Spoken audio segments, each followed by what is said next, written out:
on the topic of South Korea's nuclear debate, drivers and prospects. Our today's speaker is Dylan Mortin, who is a PhD candidate majoring in political science at Kangwon National University, South Korea. He recently got awarded with his PhD degree. He is also a researcher at the Center for International and Strategic Studies and a non-resident fellow at the European Center for North Korean Studies. He is also the author of the book Bandwagoning in International Relations, China, Russia and Their Neighbors. Dylan is also a dear friend who assisted me during my stay in South Korea during my field research fellowship. We worked under the same professor in Kangwon National University. So before we proceed, I will mention few housekeeping rules. You can raise your hand for the Q&A session, and you can also post your questions in the chat box. And Dylan, we will be dedicating 15 to 20 minutes for your presentation, followed by 15 to 20 minutes for the Q&A session. Okay. So thank you. You may proceed. Yes, thank you very much for the invitation today. I will try to share my screen. So it seems like I don't have the permission on my computer to share my screen to the meeting, but I think it's okay. I can do without those slides. Um, so the topic I wanted to discuss today is the growing debate in South Korea about the opportunity or the possibility of developing a nuclear arsenal. And you might remember that this debate started to pop out last year when President Yoon Suk-yeol almost all of a sudden came out in January and said that maybe South Korea will need its own nuclear deterrent against the threat of North Korea. And a few weeks after that, you had the mayor of Seoul, which is in Korea, is a very important person. That 1/5 of the population lives in Seoul. It's some people like to call the mayor of Seoul the third person in South Korea. He also came out and make almost the same statement. South Korea will need nuclear weapons very soon. And if you see the recent surveys, almost 75% of Korean people agree that South Korea may go for its own independent nuclear arsenal. So that's a major topic, but I don't think it's being discussed very properly outside of Korea. I have this sense that many experts or specialists tend to just dismiss it as some kind of temporary frenzy or temporary fashion which just go away. And actually last year when you had in April the Washington declaration where the US recommitted to the extended deterrence of South Korea, people in the US believed that this was over basically and problem had been solved and mission accomplished. But you can see that in South Korea the debate has not disappeared at all and is more dynamic than ever. So I want to discuss about topic today. And at first, I wanted to try to explain the main drivers behind this push toward a nuclear weaponry. And the first one is very obvious, and you will have it in mind. It's the North Korean threat. So obviously, North Korea has been a nuclear state for now over 20 years. You can see that North Korea is growing its arsenal, nuclear arsenal, in terms of quantity, but also in terms of quality. So it has been working towards developing what some like to call tactical nuclear weapons, which means nuclear warheads with a smaller yield for battlefield use. You've seen also, actually a few days ago, the first trials of North Korea's new missile launching submarine. So they are trying to develop also maritime triad to the nuclear arsenal. So the North Korean nuclear threat is here and growing. And this is in the background of a situation where people in South Korea understand very clearly that the United States is very busy elsewhere.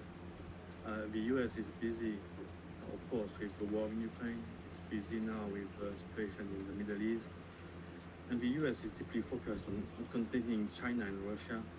And there's very little appetite in the US for a potential war with North Korea. So the strength of the US deterrence toward North Korea has decreased compared to even 20 years ago. Not the first obvious factor, but I will make the point that there are new ones which explain why this debate is popping up right now and stronger than ever before. The second point that people often forget when they see that from far away is the rise of China and how people in South Korea are perceiving the rise of China. So of course China is not anymore this weak and developing country. Now it's a fully grown great power with clear ambitions to establish some kind of hegemony over the Indo-Pacific region. And of course, if China was to succeed, the foreign policy autonomy and independence of South Korea would dramatically decrease. So a nuclear deterrent here in South Korea is perceived as a way to kind of redress this imbalance of power with China, and also make sure that China, as it grows powerful, does not try to subjugate South Korea, and especially does not try to solve the territorial disagreements between the two countries by force.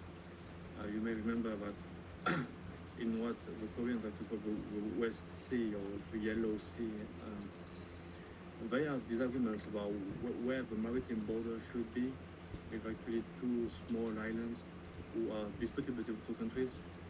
And you've seen China behaving quite assertively, not to say aggressively, in the last few years. So the rise of China is a new factor pushing toward this nuclear arsenal. And you can see in most surveys and polls that except from North Korea, now China is the least popular country among South Koreans. Like there's a large consensus that China is a threat in the way that Japan is not anymore. The third main driver I would like to emphasize is South Korea's dramatic demographic collapse. And the word collapse, I think, is really appropriate. Last year, the total fertility rate, the number of kids that the average woman will have in her lifespan, was around 0.7. I think it's one of the lowest ever recorded, and especially it's almost unprecedented in peacetime in a normal country, but it really doesn't happen. So it means that going forward, the number of South Koreans will decrease quite fast. And of course, that has a lot of economic and social repercussions. If you have less people, you have less workers. If you have less workers and less consumers, in the end, we'll have less GDP. But it also has a lot of implications for defense, because the South Korean military is still deeply relying on conscripts. So every year they take a big number of young men and send them to the military for 1 year. So up to very recently, the number of conscripts every year was around 330,000 people. And this is collapsing fast. And some experts are saying that if you look toward 2040, the number of conscripts will be around 180,000. So it's almost halved. And it should keep falling after that. So this means that the South Korean military will have to shrink in size. The South Korean military will become smaller. But at the same time, North Korea still has its big army of 1 million people. And you have right around the corner China, which is a huge country, with a large military of 2 million people. You have also blocking nearby the Russia and the Russian military, which is now in big trouble, but which is growing in size too. So going forward, it will be very hard for South Korea to maintain its military deterrent and conventional military strength in this background of the total demographic collapse.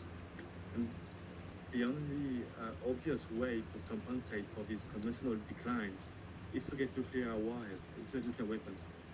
That's the most obvious solution. We will often see the demographic problem pop a lot in South Korean debates about nuclear arsenal. So what was the main drivers for nuclear weapons? I just want to emphasize now a few issues or a few problems that experts usually take to make the point that South Korea cannot or may not go nuclear. And I will try to say that these points are usually overblown. The main point that you often hear is that the international community at large, or the US in particular, will not accept a South Korean nuclear deterrent, and that South Korea may suffer from diplomatic isolation or even economic sanctions. That's a counter-argument that you can hear very often, but I don't think that this argument holds any water. We've seen in history that most of the time when US allies wanted to develop nuclear weapons, the US let them do. In the 1950s, when the UK went nuclear, the Americans found nothing to say. When the French went nuclear in the 1960s, the Americans were not too pleased in the beginning, but in the end they just gave up. When Israel went nuclear also, the Americans let it go. The same went for Pakistan. When India's turn came, there were a few economic sanctions about nuclear energy, but also the Americans didn't really say anything. We didn't break relations or anything. So South Korea is a very important ally for the US in the containment of China. It's almost unthinkable to think of the US maintaining its position in East Asia without South Korea. So the idea that the US would break the alliance and sanction South Korea just for the sake of non-proliferation, I think it doesn't make much sense. It's not very serious. And you've seen a lot of people in the US making this point, not least the former and maybe next president, Donald Trump, who has said that he would be okay with the South Korean nuclear deterrent. Even among former policymakers, I think of Elbridge Colby. She's a very prominent former Pentagon official, and maybe also a future Pentagon official. We're totally fine with South Korea going nuclear. So the idea the US would rain on South Korea and put economic sanctions, I think, is not very serious. Another point, which is more serious, is how China would react. The Chinese would be the one, I think, to react the strongest to South Korean deterrent.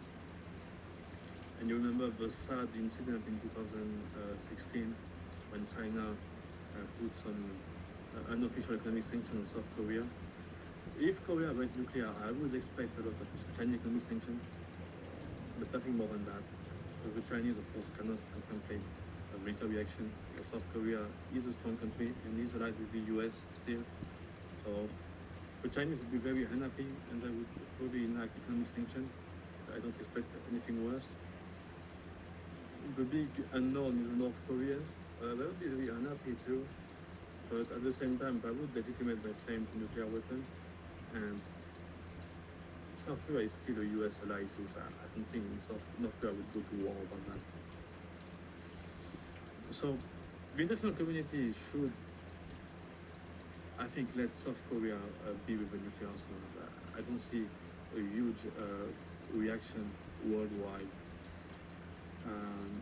A last point that some people have been making is that if South Korea go nuclear, Japan may go nuclear too.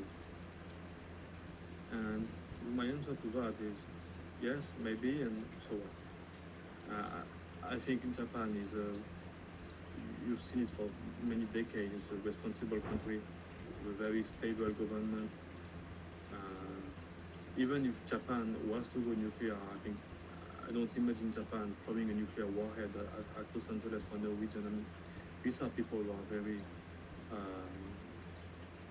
both very stable and US allied. So Japan going nuclear is no big deal. And also, all of the big powers in the region, China, Russia, North Korea, have all developed nuclear arsenal. and Japan did not develop its own nuclear arsenal. So why would it be that South Korea would be the straw to finally break the camel's back and send Japan into developing a nuclear weaponry? I don't know, and I don't think that this counter argument is very serious. So, in the small time I have left, I think I will just conclude by maybe emphasizing what that would mean for India or what India could do related to a potential software nuclear program. I do believe that from an Indian perspective, that has some positive implications, simply for the situation that India has its very own conflict with China, its own border issues, getting more and more serious. So having a stronger South Korea over there in the northeast as a partner to help better China and to help put clear boundaries in what China can do, I think can only be in India's benefit. But at the same time, I think that India could really help on the diplomatic side to, I wouldn't say to make peace between the two Koreas, but at least to try to build some channel of communications. So India has good relations with South Korea. At the same time, India has increasingly good relations with the US, and still it is perceived in North Korea as being a relatively friendly state compared to the others. So maybe if Indian leaders are interested into that, they could at least help to bridge the two sides and try to be a third party between North Korea and South Korea to make sure that there's at least some level of communication between the two, to make sure this nuclear race doesn't escalate into something very ugly. And a second point, more economic, if South Korea goes nuclear, uh, it will want to catch up with the big powers quite fast, and it will need a lot of expertise about how to build safe procedures for nuclear storage or for nuclear launch, or how to articulate your conventional military forces and your nuclear forces to make sure that you have a good synergy between the two. So maybe it could be an occasion for India to share its know-how of maintaining a nuclear weaponry, maybe a good opportunity to sell technologies or infrastructures. So that could also be a vector for further cooperation between India and South Korea looking forward. So what are the main points? I hope it was clear despite my PPT being only visible for me. But thank you very much, and I can't wait for your questions or comments. Thank you, Dylan, for such a great session. It was really insightful. I think I'll just tell the most of the key takeaways which Dylan highlighted. I think he highlighted the prospects and drivers of South Korea going nuclear, both in terms of strategic aspects as well as economic aspects. So, how the perception of South Korea going nuclear, and how the major powers would react to it, and also about the allies, partners, and also rivals like China and Russia. And also, Dylan also in his presentation highlighted that how demographic challenges are also a factor in South Korea, which might impede the process of South Korea going nuclear. In the end, he also highlighted that how India can offer a diplomatic front in between both South Korea and North Korea, and discuss the further prospects of South Korea going nuclear. And also, there are also problems that which might come in the future, that if South Korea is it decides in some way that it wants to go nuclear, Japan would also decide to go that way. So it might create a problem for US allies in the region, and make the region destabilized rather than going stabilized in the Indo-Pacific region. So we will just proceed with the question and answers series. So you can post your questions, or you can just ask right away. Thank you.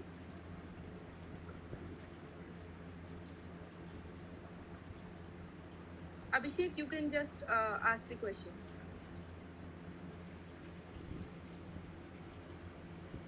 Hi Dylan, good to see you after so long. So, as you have already followed and kind of elaborated about the South Korea nuclear trajectory, my question is not related to South Korea but mainly to US. Can you please, give your perspective on how the domestic perception in South Korea changes with how US commitment, particularly alliance commitment, has been, become more uncertain with respect to their domestic politics, particularly with Trump coming to power. Do you think this has impacted not just South Korea but most of its US allies? And how do you see this, influence? Do you see this as a kind of temporary influence or a permanent influence? Because you see a lot of left wing, for example, Hankure in opinion pieces, kind of saying that it's time for South Korea to think something independently, have more autonomy, think about improving relation with Russia and North Korea separately. So, do you think sooner than later this perception will grow more in South Korea because of how U.S. politics is changing, and that may also lead to more consensus within the political class about acquiring of nuclear weapons. Thank you. Yes, thank you for the question, Abhishek, and I'm glad to see you here. So there's two parts in your question. How does the South Korea perceive U.S. commitment, and will South Korea shift alliance going forward based on what people on the left have been saying? So, of course, the Trump factor is on everybody's mind, but the problem in South Korea is that people still haven't made their mind about Donald Trump. So you still have, of course, people on the conservative side who still have sympathy for Donald Trump and believe that he doesn't really think what he's saying. And you have other experts who are making the case that because if Donald Trump comes back to office, there's a chance that he would at least take US forces out of Korea, or maybe even get rid of the alliance altogether. And therefore, now getting nuclear weapons is more urgent than ever. So I've seen the two sides here, and I'm not sure which one is dominant. But you're right that Donald Trump is a factor pushing toward nuclear weapons in both cases. Because if you consider that Donald Trump is maybe intending to break the alliance, then getting nuclear weapons makes sense. But if you consider that Donald Trump will be a stable partner, still you can develop nuclear weapons because Donald Trump said he was okay with nuclear weapons. So in both cases, he doesn't really cancel the drive for nuclear weapons. But you're right that there is some instability about that. Concerning some kind of bigger realignment, I'm not sure that the Angole editorials speak for a large part of the Korean population or the Korean security experts. I think the surveys are clear.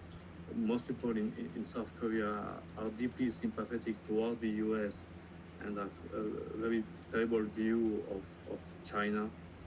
I also haven't seen a lot of sympathy toward Russia either. And Russia is not a big factor over here anyway. So no, I don't expect any big realignment. And if there is not really something unpredictable coming from the US, like a sudden break of the alliance, I don't believe in that. But I don't see South Korea undergoing any big realignment. Most people here want the US alliance to stay, and have little sympathy for either China or Russia.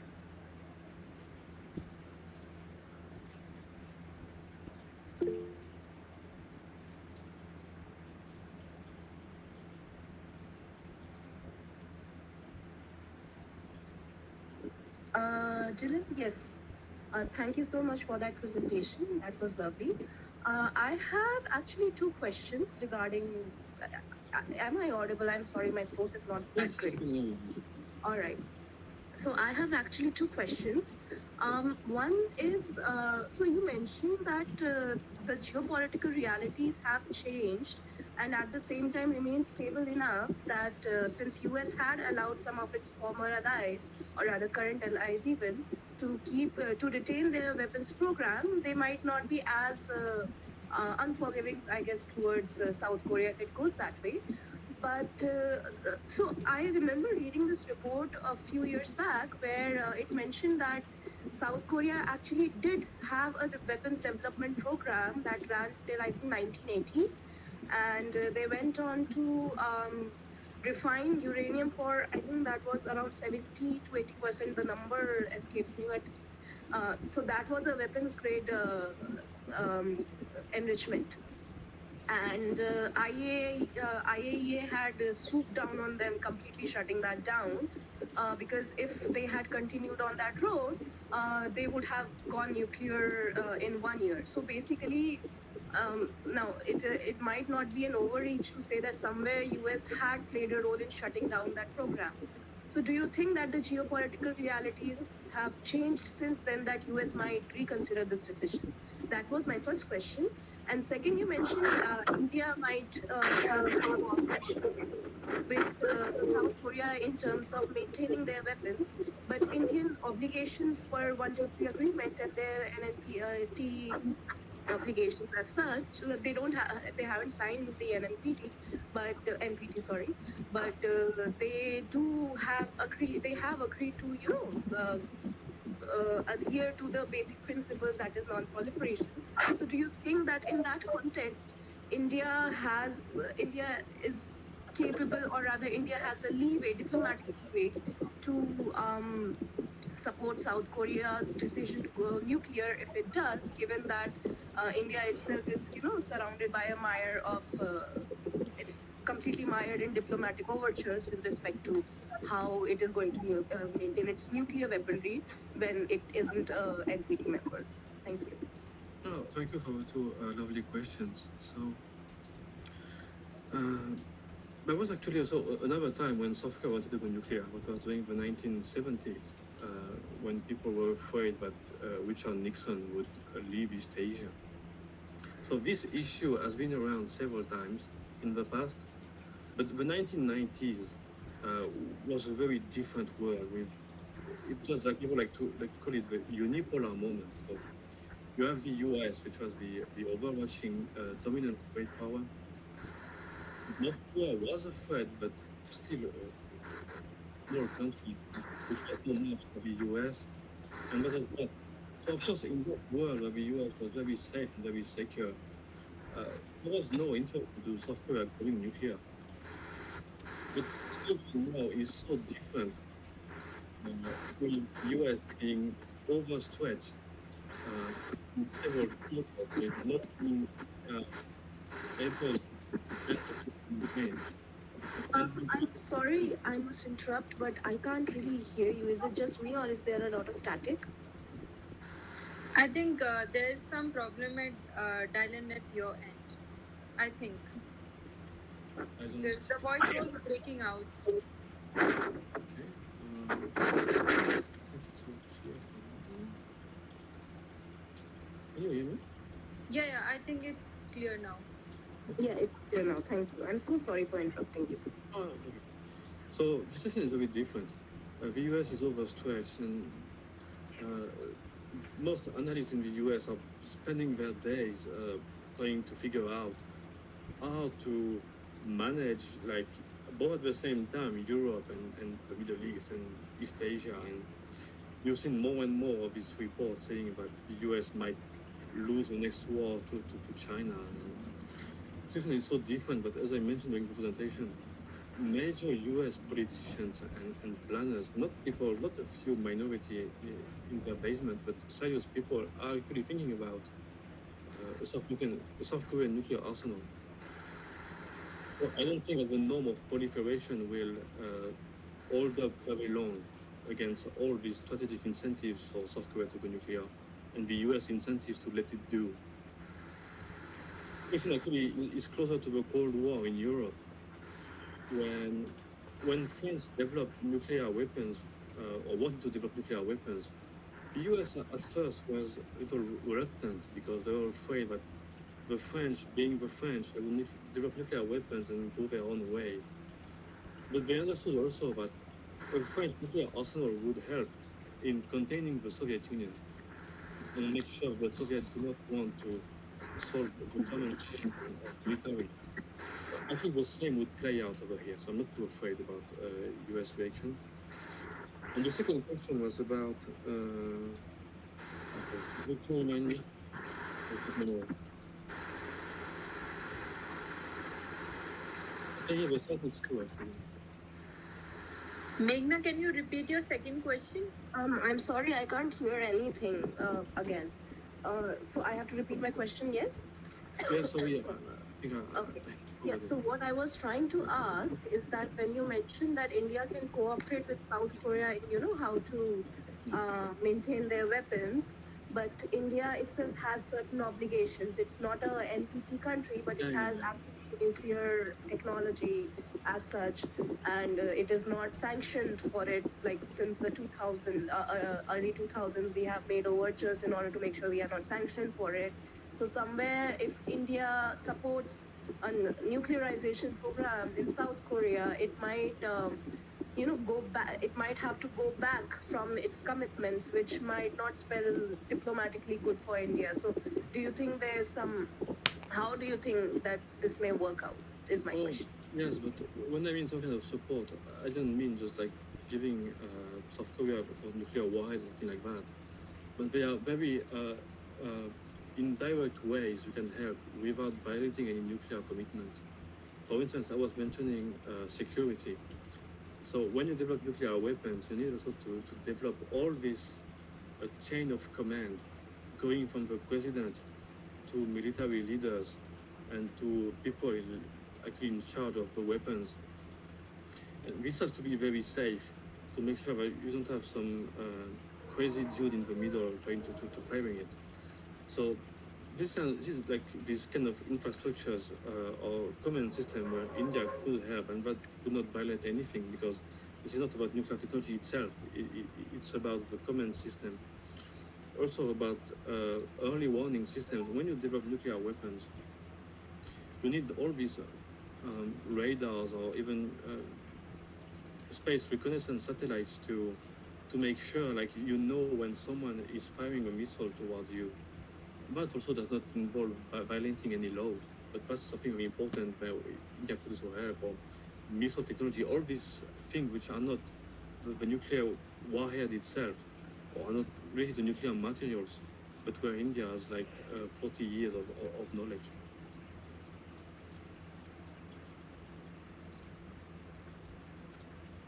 All right. Thank you so much, Dylan. That Mm. was, yeah. I think there are series of questions in the chat box. I'll just dial and read out to you. So the first question is from Apurva. She has asked that how would North Korea react to South Korea going nuclear? Will it be indifferent or competitive? That might increase the nuclear race on peninsula. Won't it make the region more unstable? Well, the short answer is it would make it more unstable, but North Korea is anyway going forward with growing its nuclear weaponry. It is increasing its size, its quality, and it has made clear that it will not go back in the past and it will not denuclearize whatever happens. So whether South Korea goes nuclear or not, I mean, this is already the train has left the station already. North Korea is a nuclear state and will remain a nuclear state. So now, how they will react? I think they will be extremely unhappy about that. But at the same time, I don't expect any sudden nuclear strike just to try to destroy South Korea. That will be dangerous for them because there are no guarantee of surviving the war which will come after that. So they will be extremely angry, but they have little leverage to actually stop it. And but so one of my ideas, and maybe India could help diplomatically, and I'm also very worried that people in the US are not trying to reach more toward North Korea because the Americans could be doing more to try to, I won't say go toward the peace treaty, but at least have some kind of communications like it was during the time of Moon Jae-in and Donald Trump. Like, they were not friends, but at least they were talking to each other. And having this kind of communications would help South Korea communicate its intentions and make clear that it's a deterrent. It is not a first strike arsenal. It's not about nuking North Korea out of the blue. Uh, but unfortunately, the US is not doing that job right now. We will see during the next administration, I guess. The second in line question is asked by Hanisha Shivnani. She has asked your views regarding nuclear debate in South Korea being a populist debate.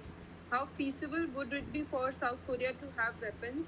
Consider that technologies are required for maintaining the arsenal. So, uh, some experts have been saying that South Korea could get its nuclear arsenal within 1 year. And you've seen even some people saying 6 months. But it depends what you call nuclear deterrent. Like having a nuclear warhead doesn't mean having a functioning nuclear deterrent. Because you need the weapons to launch that warhead on the target. As I said, need to have the control system, the command system, to make sure that you can use them and to make sure that your command system would actually survive a nuclear conflict. You may want to develop submarines, which South Korea already has actually. They already have uh, ballistic missile launching submarines. They just miss the nuclear warheads on the top of the missiles. They actually have the submarines. They have already one, and more are coming. So having the bombs would be very quick, and the technology is here. It's not very complicated. But making a nuclear bomb is relatively easy. It's been around for 70 years. It's quite easy now. What is hard is to make it a functional missile, to make sure that the president has it and able to launch whenever he wants it. So to answer your question, I think that 6 months or even 1 year is a bit short for a working full spectrum nuclear deterrent. But I would say that within 2 or 3 years, like the ability to launch nuclear weapon and to have an arsenal which is quite survivable is possible. So that's the technical side. And I think you said it's a populist issue. Um, you could frame it that way, I guess. But when 75% of the population agrees, it's almost a consensus. And it's not the left or the right, it's people on both sides, maybe for different reasons. But it's people on both sides who have come to the conclusion that a nuclear arsenal would be the best option. And it's more of security elites who are trying to keep it under the table because they are afraid of how the US might react. But the number of elites also being convinced by nuclear weaponry is growing, and you had a lot of high profiles people coming out recently in op-eds or even a few books on the issue. So the culture is also shifting there towards the nuclear arsenal. So I'm not sure it's a populist issue by some political um, parties. I think it's becoming more and more something of a consensus. Tarunika Roy has also asked a question. She has asked about the issue of low fertility rate is problematic for Korea's defense capabilities. It also requires military modernization or upgradation. She wanted to ask, is it safe to suggest that South Korea's low fertility rates could serve as a catalyst for the country to pursue an independent nuclear program as they proceed towards upgrading their military capabilities? Well, yes, I made the case during the presentation that since the number of soldiers would, except for a miracle, would decrease very quickly, you might end up in a situation where the North Korean army is 3 times or 4 times bigger than the South Korean armies, which is a very worrisome prospect. And there are a few options which people discuss, like doing in some other countries, like in the US or in Russia or in France, trying to recruit a lot of foreigners in the military. That's one option on the table, but it hasn't really been accepted yet. And South Korea is not the US. Like people don't come here for the same reasons, and I don't expect a lot of young men coming to South Korea to join the military. So that's one option. But anyway, there's no miracle solution except for nuclear arsenal. And if you remember the early decades of the Cold War, from the late 1940s to the 1970s, more or less, the military doctrine of NATO actually was not to wage a conventional war against the Soviet Union.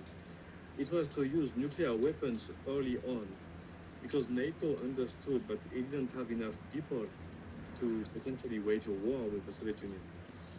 So during the 1950s and 1960s, the entire US defense planning was predicated on the idea that it would compensate its inferiority in commercial military strength compared to the Soviets by nuclear weapons. And it's only after the 1980s that we started to shift. But you've seen in history, like Russia too, in the 1990s and the 2000s, Russia became very weak, and the Russians came to the conclusion that the only way to compensate for that new weakness was to make clear that any war in the future would be nuclear early on, to make sure that nobody would try to attack Russia or threaten Russia. That's the same logic here. If the population is going down and the army cannot maintain itself, the only good option left is a nuclear weaponry. I think I can ask a question if there are no questions lined up. Dylan, my question might sound a very upfront view. Uh, as you know that US is trying to maintain its hegemonic presence in the Indo-Pacific region through its allies and newfound partners like India in this context. And given the upcoming crisis in the region, which cannot be seen that they are avoidable, like the Taiwan crisis, the Philippines crisis, the North Korea South Korea crisis, and the border issues, the conflictual border issues between India and China. Do you see any prospects of South Korea actually going nuclear and the intensification of the debate in the future? Uh, are you asking me if I think it's a realistic prospect? What was the core of the question? That is it a real possibility that South Korea might go nuclear in the future? Yes, I mean, that was the whole point I wanted to make. This is not the 1990s anymore. This is not the situation where you had the US, who was the hegemon, who was able to say to everyone, do this and do that. The US, um, to some extent, it's still the number one power, but in the Indo-Pacific region, it is clearly being outgunned by Chinese military modernization. And you mentioned this large number of crises everywhere. People in the US complain day after day that the allies are not doing enough. The Japanese are not doing enough. The Taiwanese are not doing enough, and so on and so forth. And they are trying to bring into this coalition, of course, India. You've seen very interesting stuff going on with Vietnam, which is quite an unlikely ally, but going toward the American road. Uh, the logic of things is that if you ask South Korea to do more, it needs to be able to deter North Korea itself. And that's the point that Elbridge Colby, which is, once again, he might be in the next administration, is making all day long. We cannot both, uh, we meaning the US, deter North Korea and keep the same force posture, and at the same time trying to wage a war in Taiwan, and at the same time Ukraine, and at the same time here and there and everywhere. So I think it's a really realistic prospect. We're talking about 20 years in the future. It's something that's debated right here, right now. And Abhishek was talking about Donald Trump. I don't know if it's going to play out, but either way, as we are approaching the elections, you can be sure that this debate in South Korea will pop up. And I know for a fact that a lot of Korean experts are preparing events and new books on the topic, so it will really flare up very soon. So I would really recommend all of you to follow that closely because that would be hot news very soon. Thank you, Dylan. I think, are there any other questions which anyone wants to ask? If there are no questions, I think Meghna has a question. Yes, hi again. Thank you. I actually, this is more of a philosophical question, I guess. Now, we are presuming that somewhere deterrence will come to South Korea if they go nuclear, right? Um, so South Korea is already one of the biggest defense producers, and they have a pretty good arsenal of traditional defense weaponry. But that hasn't really helped them, I guess, or at least they presume that it hasn't helped them in keeping North Korea at bay. So they are planning to nuclearize. Do you feel that if South Korea does end up going nuclear, somewhere the NPT doctrine and the idea that nuclear weapons, the mad doctrine, rather mad actually, not doctrine, mutually assured destruction doctrine, that will stop holding its water, because of which so far we have not seen as many nuclear weaponry being developed somewhere. Because what I am thinking in lines of is that you have mentioned that there are certain things that are happening. Taiwan Strait crisis is happening. I'm thinking Armenia and Azerbaijan, where the uh, problems are arising a lot. And if somewhere, do you think that this will cause a cascading effect in causing more nuclearization happening, NPT failing completely, or and even somewhere along the line, maybe even MAT uh, failing somewhere? Do you feel that this might happen? I want to answer you that the NPT already failed a long time ago. Um, the NPT is just an international treaty, right? So you join it when you want to join it, and you can exit it when you want to exit it. So the case that many people have been making here in South Korea, that if we exit the NPT first and develop a nuclear weaponry, there's no legal reason to sanction us, which is true, because developing nuclear weapons is not illegal. It's developing nuclear weapons when you are in the NPT, which is illegal. So about the norm of non-proliferation, I mean, you've seen North Korea, you've seen Iran, these are not a nuclear state. Uh, I don't think adding South Korea to the list will be the one to totally break the norm. But in any case, I'm a old-fashioned realist, so I don't think that norms matter a lot anyway. And states go nuclear based on their strategic calculations, not because of any deep seated norm. I don't believe so. And about MAD, I don't think the MAD doctrine is in any trouble here. And actually, in recent years, you've seen that MAD works quite well. Look at Ukraine.